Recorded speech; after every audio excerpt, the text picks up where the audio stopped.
Hello, everybody, and welcome back to Roommate Rivalry. Kevin Walsh here alone once again.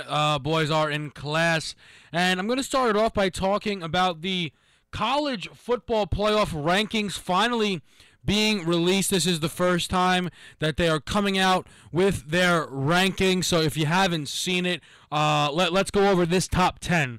We'll work down. 10, Florida. 9, unbeaten Iowa. 8, TCU. 7, Michigan State. 6, Baylor. 5, Notre Dame. 4, Alabama. 3, Ohio State.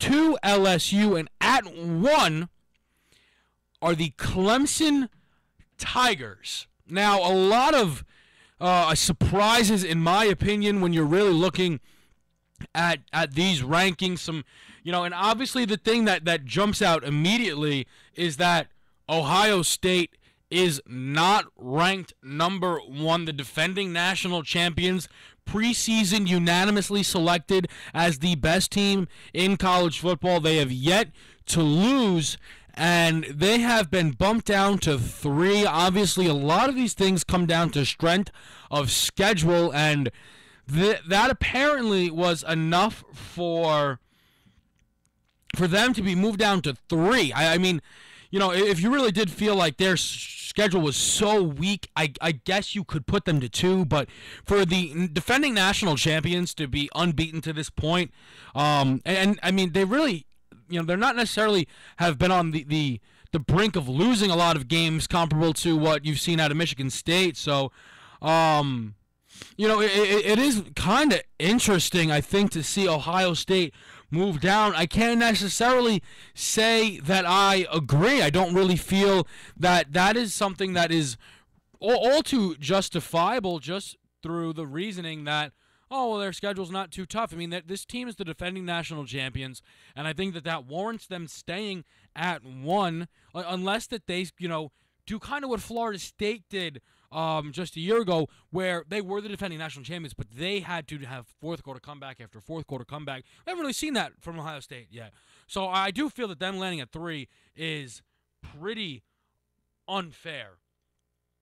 And then Ann is on his way. I'm going to break this down with him as well. But I do want to also, though, talk about the team that they have ranked 1, and that's the Clemson Tigers. Now, this has been, a good year for me college football-wise in regards to kind of have, getting lucky, but also, having some decent predictions. I really liked Leonard Fournette to win a Heisman this year.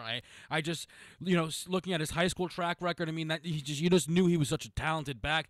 And I liked the Clemson Tigers this year. I thought that they would make the college football playoffs. I really did.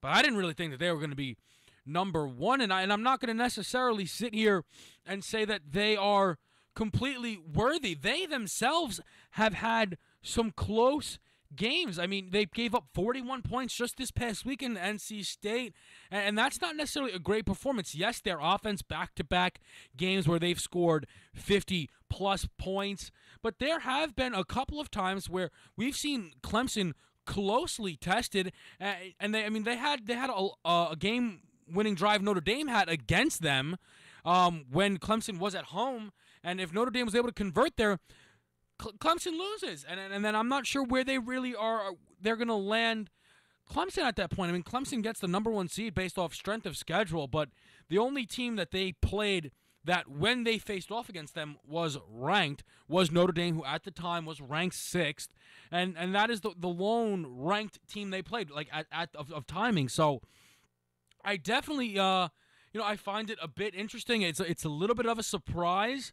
I do think Clemson, though, is definitely a top 4 team. Number 1, I'm not necessarily sure that is how I would go, though. That's my quick assessment of Ohio State not being ranked 1 and Clemson, getting that top spot. Gonna take a quick break because I know Ann's coming into the studio, so stay with us here on WICR.